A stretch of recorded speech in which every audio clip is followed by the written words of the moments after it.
The David Pakman Show at davidpakman.com. Welcome to the show. We're streaming live on YouTube as we do every Monday through Thursday at 2 p.m. Eastern, 11 a.m. Pacific. Hope you can join us. I want to say hi to everyone joining us from the We Survive Bush, You'll Survive Obama Facebook page, as well as the I Love It When I Wake Up in the Morning and Barack Obama is President Facebook page.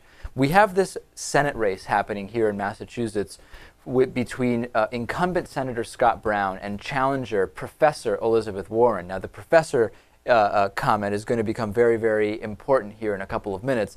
They debated yesterday. This is the election, of course, for the Senate seat formerly held by Senator Ted Kennedy. They debated yesterday, and there was so much out of that debate. It was really incredible. First of all, there was this theme of Scott Brown referring to Elizabeth Warren as Professor Warren, et cetera, et cetera. Now, I didn't see the part that Natan described to me where there was actually a question, Natan, from David Gregory about whether she minds him saying Professor Warren. Yeah, he asked her straight out, does she mind that he calls her professor every time he refers to her? Right. And she sort of took the high road and said, no, it doesn't bother her. She's proud of, how she got to become a professor. But then when he asked Scott Brown the same question, he sort of, didn't double down and say, she's an elite and she doesn't know what's going on with the common man. He didn't say that. He just said, it's a sign of respect, and that's how I call all my former professors. Right. Now, it was very clear to me, not having seen that, but only observing how he was saying it, that she really was indicating something like, well, he was indicating something like professor as in not a senator, but just a professor who teaches stuff. I'm the senator. I'm the one doing the real work. That was the impression I was getting. Yeah, and to make her look like an elitist. Right, exactly. Yeah. So then we got into this great question of who is your ideal, your perfect Supreme Court justice?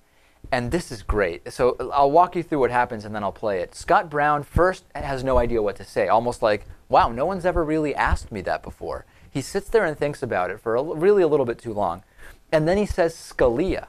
Scalia is the guy that says there's no constitutional right to abortion, but the death penalty, however, is perfectly constitutional. The guy who said affirmative action should just not exist at all, unconstitutional, no.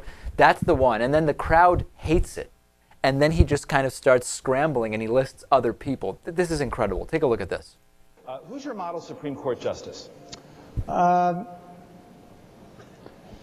Let me see here. That's a great question. I think Justice Scalia is a very good judge. Justice Kennedy.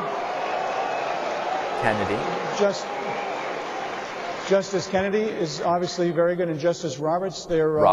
Justice Sotomayor. I think they're very qualified people there who actually do a very good job. Scalia and Sotomayor don't exactly. Well, you know what? That's the beauty of being an independent, David. Okay. You can actually. If you had to pick one. Listen, I don't need to pick one. We have. So he can't answer the question, and he seems so stunned, and then he says, "Well, it's Scalia. Pick one. Who's the ideal? Well, the ideal is Scalia. Boo." And Kennedy, and Roberts, and what the hell, Sotomayor too, right? I mean, what kind of an answer is that? Yeah, and Jesus and Moses. And, right. Yeah. What's your favorite Bible passage? Oh, it's the one where you stone your wife if she's not a virgin on her wedding day. Boo! And the one about treating everybody the way you want to be treated, and the one about if you cut your hair, that's a sin, right? I mean, pick something. No, that is the beautiful thing about this. They don't have to pick one thing.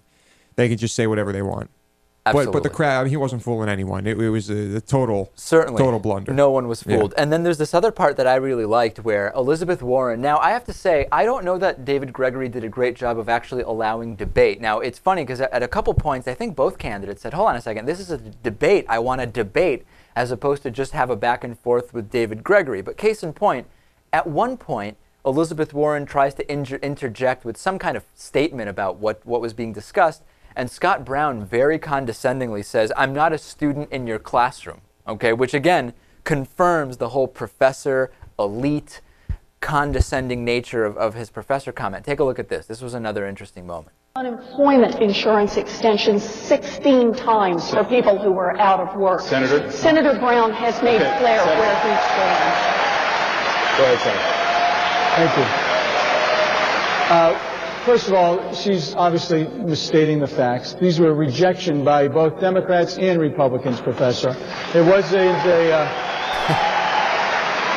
if you're going to comment on my record, I would at least have you refer to it. Excuse me. Excuse me. We're not. Go ahead. Excuse me. I'm not a student in your classroom. Please let me respond. Okay. Thank you.